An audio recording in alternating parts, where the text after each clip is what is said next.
in your patience possess ye your souls.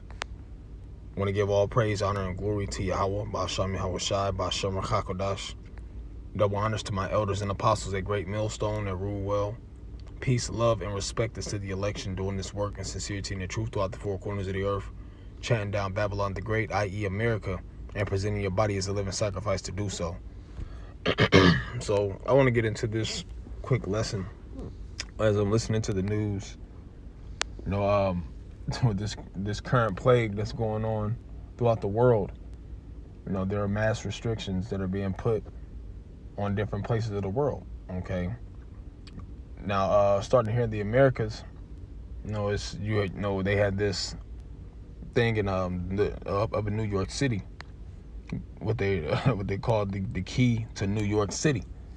Okay, pretty much, and it goes without saying, but I'm gonna, just for edification's sake, when you get that medical relief, as this video that I was listening to, I think it was the governor of New York, pretty much saying that if you want to have fun, being able to do what you want to do within New York City, you have to have this medical relief, and if you don't, then you're pretty much asked out. Okay, so what they're doing is that's the Revelation 12 verse 12 that's coming to pass, because this is a mandate. Okay, this is not something that they're making optional. Forget about your religion. Whatever you believe in doesn't matter. This is the law that we're putting down, and if you don't go with it, then there's going to be consequences. Okay, you're going to be essentially you're going to be exiled. Okay, you're going to be exiled from those who have the medical relief, because they're going to be able to do this and that, go into certain, there's so many things coming down with this. I believe, it's even the point where they're saying that in certain places, I believe up in New York as well, that there'll only be able, of any household, there'll only be one person to be able to go do essential shopping. Okay, funerals, they're chopping down the quantity of individuals that are able to attend a funeral up down to 10 people. Okay, so he's coming down with great wrath, knowing that he had but a short time. And us as men of the Lord, we have to understand that this is the time that was spoken of from the beginning. Okay, going into 2nd Ezra, the 15th chapter. I'll grab that real fast. Okay, and it says that I'll just grab it. This is the book of Sirach, not Sirach, 2nd Ezra. And it flip-flops, so Salaki for that. 2nd Ezra 15 and verse 5. Okay, it says, "Behold, said the Lord Yahweh, I will bring plagues upon the world, the sword, famine, death, and destruction. For wickedness have exceedingly polluted the whole earth, and their hurtful works are fulfilled." Whose hurtful works? Esau, Edom. Okay, this is why the Most High is sending judgment upon this world, because of the injustice, because of the unrighteous deeds, the unrighteous decrees, and all the different acts of wickedness that Esau, Edom has done. Okay, saying that you could be a homosexual, freely be a homosexual. Okay, with this medical relief, it's just leading up to the charagma, man. Because they're putting restrictions on people who are not medicated, and pretty much you won't be able to do shit. Up to the point of even losing your jobs, man. Okay, which is essentially the same nature as that charagma spoken of in Revelation 13 and 16.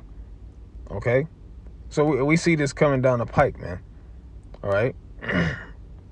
So it says, for wickedness have exceedingly polluted the whole earth, and their hurtful works are fulfilled. Therefore, thus said the Lord, I will hold my tongue no more as touching their wickedness, which they profanely commit. Neither will I suffer them in those things in which they wickedly exercise themselves. Okay, so here it is. They have this mutated variant of this plague. And here it is. They're saying that if you've been medicated before the mutation of this plague being being the Delta variant. Okay, they're saying that you are a super spreader. which technically it makes sense. Okay, when you look at it with a spiritual eye and look at it with a logical eye. All right, because here it is, they came out of the blue with this medical relief for this plague when it first hit the scene. You know, and it was fast, and guess what? People were still dying from it. Okay, now here it is. You have a mutated. Now, when something mutates, let's get this word mutate, because I have possess, which I want to get into this as well. But you want to get into the word mutate, okay? It says from 1818 to change state or condition, undergo change. Back formation from mutation in the genetic sense, undergo mutation. To change. Okay, so plain and simple, the plague has changed to something more serious, and they didn't have a proper efficient relief for this plague. And what makes you think that they have it now? Okay, if this thing is mutated, that means it's going to be out of control. This is why you have the numbers that are spiking so fast throughout these different places in America. Okay, you know what is that in Louisiana? You know, according to certain news sources, you had 100,000 people were hospitalized within 24 hours. Okay, and they ran out of ICU beds and so on and so forth. You know, out in Missouri, you know, certain parts of Texas. You know, and here it is. It's taking the nation by storm. But here it is. They still want you to get this medical relief, which this is, I forget exactly how the elder Menatazak Bob quoted it, preventative measure, okay? Because that's all the medical relief is a preventative measure. It's not a cure, okay? So once you're infected with this plague, you know, getting that medical relief, you know, it's not gonna take away that sickness, man. Okay, because of the mutation. So yeah, the Most High is revealing E in His time, and this is His time. He's being revealed, man. Going into Isaiah the 47th chapter. You know, because here it is. They're saying, oh, this is safe and absolutely effective, but here it is. The death toll is rising amongst those who have that relief. Not only those who haven't got it, but those who have it. There are more of them that are passing and are dying than those who are not medicated, man. You know. So hey, the Most High is revealing you in your time, man. He says, I will hold my tongue no more as touching their wickedness which they profanely commit. Neither will I suffer them in those things in which they wickedly exercise themselves. And guess what? Another thing they wickedly exercise themselves, which we're leading up to, is the major prophecy, is that charagma. You know, which when you go into that, you know, it is a physical mark, put it under the skin as a branding, as a form of branding. You know, as they did cattle in ancient times. Not even ancient times, they did that in modern days, man. Branding cattle on the bottom of their hooves, so you know who that specific cow or ox or sheep belong to. Okay, so this is the same with the charagma, and this is something they wickedly exercise themselves as it goes when you go into the book of this correlates with the book of 2 Thessalonians, the 2nd chapter, where it says they sit in the temple of the Most High, acting as the Most High. You know, so pretty much with this charagma, they're saying, hey, to hell with you, Most High. I'm going to make these people my people. You know? So this is something that the Most High is not going to suffer them in these things which they wickedly exercise themselves. All right? It says, behold, the innocent and righteous blood crieth unto me, and the souls of the just complain continually. And therefore, saith the Lord, I will surely avenge them and receive unto me all the innocent blood from among them. Okay? So I had a point that I wanted to get into in here, and it was lost, but that was a good passage to read. You know, Lord willing, that the point that I want to get comes back to me, but I want to focus in on this word possess. Okay, I'm gonna read the scripture again, and here in Luke 21:19, it says, "In your patience possess ye your souls." Okay, and our patience right now, what are we waiting on? We're waiting to be delivered. We're waiting on Yahweh Shem Yahushai to come back and avenge his elect, for him to come back and destroy this wicked kingdom and grant us our salvation, grant us our kingdom. Okay, but it says in your patience possess your soul. So I'm going to get this word possession in the etymology, all right, which is the root word. It says from the late 14th century, possessing, to hold, occupy, inhabit, a back formation of possession. Going on, reading on. It says to have and hold, take, be in possession of, to have and hold in one's control. You know, and the way that we do that is, of course, through the scriptures. You know, knowing how to bridle the body, as Paul said, knowing how to bridle the body and keep under your body. You know, but make sure that your desires are not uncontrolled, man, because that's when you go into the word soul. It goes into your desires. Okay, so in your patience possess, take hold of your desires. Your desires should be upon the Lord. You know, Esau, Edom, being the self-proclaimed white race, Salakia, being the self-proclaimed white race, they understand, through the spiritual demon Satan, they understand what your weaknesses are. They understand what your desires are through the flesh, okay, which may be money, women, whatever the case may be, a lavish lifestyle, okay. But when you watch the news, you know, this should give you even more of an unction to take this precept seriously, man. In your patience, possess your souls, because guess what? As a roaring lion, okay. So this is the book of 1 Peter chapter 5 and verse 8. It says, be sober, be vigilant, because your adversary the devil, as a roaring lion, walketh about, seeking whom he may devour. Okay, whom resist steadfast in the faith, knowing that the same afflictions are accomplished in your brethren that are in the world. All right, so the point is being sober and being vigilant, man. Being on point, knowing your enemy, knowing what his devices are. As the book of Corinthians says, we're not ignorant to Satan's devices. And you know, he's getting very sloppy with his devices, man. Okay, his tongue is falling upon himself, and he can't hide it, man. All right, there's a point in time, which is very soon, that his horns are going to be fully shown, man. Okay, we're living in very beautiful and scary times, man. Okay, scary for those who don't have the wisdom, knowledge, and understanding of Yahweh Shem Yahushua, or have neglected it. You know, and also a beautiful time. It's going to be a scary time for us too. You know, because there's going to be things coming to pass that we've never seen. Okay, there's going to come a time where we're not going to be able to work. Certain of us are not going to be able to work. You know, because you know they're tightening down with these restrictions to where if you don't have this medication, you're not going to be able to work for us. So we have to keep these things in mind, man, because this is something that's going to be put upon the world, not just upon the 2/3, not just upon the heathens, but it's the men of the Lord too. Okay, so we got to keep that in mind, knowing that Yahweh Shem Yahushai is not a man that he shall lie, and guess what? He's going to grant salvation to those who stand so stiffly for his name and possess their souls and their patience, man. All right.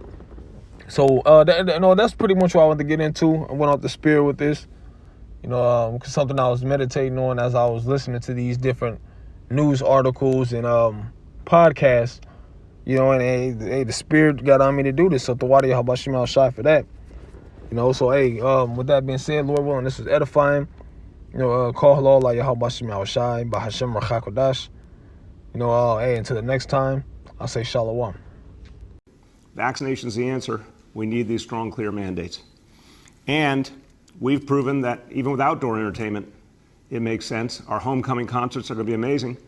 But if you want to go to one of them, you have to be vaccinated. That's a requirement. Climbing this ladder is giving us more and more ability to fight back the Delta variant. By fighting the Delta variant, we will continue our recovery, and we will ultimately beat COVID. So today I announce a new approach, which we're calling the Key to NYC Pass. The key to New York City. When you hear those words, I want you to imagine the notion that because someone's vaccinated, they can do all the amazing things that are available in this city. This is a miraculous place, literally full of wonders. And if you're vaccinated, all that's going to open up to you. You'll have the key, you can open the door. But if you're unvaccinated, unfortunately, you will not be able to participate in many things. That's the point we're trying to get across. It's time for people to see vaccination as literally necessary to living a good and full and healthy life. The key to NYC Pass will be a first-in-the-nation approach. It will require vaccination for workers and customers in indoor dining, in indoor fitness facilities, indoor entertainment facilities. This is going to be a requirement. The only way to patronize these establishments indoors will be if you're vaccinated, at least one dose. The same for folks in terms of work. They'll need at least one dose. This is crucial because we know that this will encourage a lot more vaccination. We've seen it already. We've seen the impact of the mandate we've put in place for city workers already starting to move people to vaccination. We've obviously seen the positive impact of incentive as well.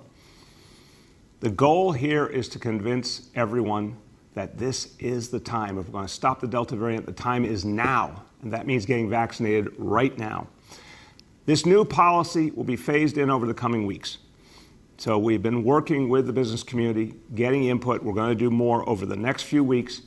The final details of the policy will be announced and implemented in the week of August 16th. So over the next couple of weeks, getting more feedback, finalizing the policy, publishing it, and beginning to implement it. We'll then spend most of a month educating people, going out to businesses, receiving calls from businesses, answering questions and concerns, making sure everyone understands the new approach. And then on September 13th, during that week, we'll begin inspections and enforcement. So we want to give businesses, big and small, a chance to get acclimated. We want to make adjustments based on their input. But this will move forward starting in the week of August 16th, and then full enforcement and inspection begins the week of September 13th, which is very pertinent because that's the first full week after Labor Day when we really expect a lot more activity in this city. Hospitalized from COVID-19 has increased by a whopping 580% just in the last month. And the fourth surge hasn't peaked yet. The numbers are still rising, as Erica Ferrando explains. March 9th, 2020, the first confirmed case of COVID-19 in Louisiana. 2 weeks later, the stay-at-home order began. The numbers that make up this graph display the roller coaster we've been on since. We've seen the climb and fall of 3 surges, the worst last winter. But relief followed as vaccinations became available and cases dropped, remaining low for months. Until now, the fourth surge has been a drastic, quick climb. It's happening the fastest rate that we've seen of all of the surges. Louisiana is covered in red, indicating nearly the entire state is at the highest risk for COVID-19. The percent positivity rate has jumped to 13.2%, and the number of new cases are comparable to January when COVID cases were at an all-time high. The Louisiana Department of Health reported 4,700 new cases in the last day. Dr. Mike Hill is with St. Tammany Health. At what point do you think we'll see this fourth surge start to trend downwards? Well, if you look at some of the prediction models, this will continue into October. Currently, more than 1,500 COVID patients in the state are hospitalized, which is still lower than peak hospitalization numbers from the other 3 spikes. But Tuesday, LDH reported the largest single-day increase in hospitalizations since March 2020. We've seen a doubling every week. St. Tammany Hospital set an unfortunate new record Wednesday with 67 hospitalized COVID patients. That's the highest it's ever been. A lot of younger patients coming in, some in their 20s and 30s, and very, very sick. LDH reported 14 new deaths Wednesday, but as this graph shows, death rates remain much lower compared to the other 3 surges. Dr. Hill says to keep those numbers from rising, vaccination rates will have to drastically increase. Erica Ferrando, Eyewitness News. And the skyrocketing hospitalizations are putting a strain on available ICU beds, especially in the Acadiana region, which includes 7 parishes near Lafayette. Get this, there are only four ICU beds still available in that whole region.